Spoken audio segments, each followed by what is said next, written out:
ஆண்களை காட்டிலும் இந்த சர்க்கரை வியாதியினுடைய மாற்றங்கள்னால சில புதிய அவஸ்தைகள் நிறைய பெண்களுக்கு உண்டு.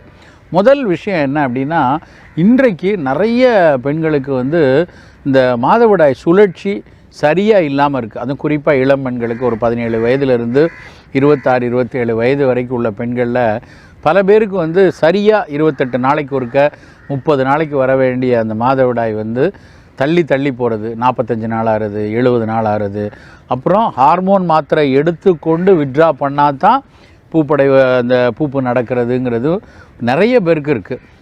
இந்த மாதவிடாய் சரியாக வராதனால உடல் எடை கூட்டிகிட்டே போகிறது, அப்புறம் அதை ஒட்டி இருக்கக்கூடிய தைராய்டு பிரச்சனை, இப்படி பல பிரச்சனைகளுக்கு இந்த சர்க்கரையினுடைய அளவு ஒரு காரணமாக இருக்குது.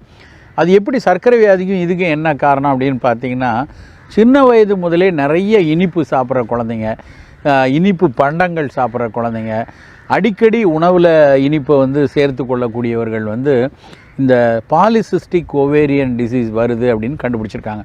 அவர்களுடைய சினைப்பையில் நீர்க்கட்டிகள் வருது.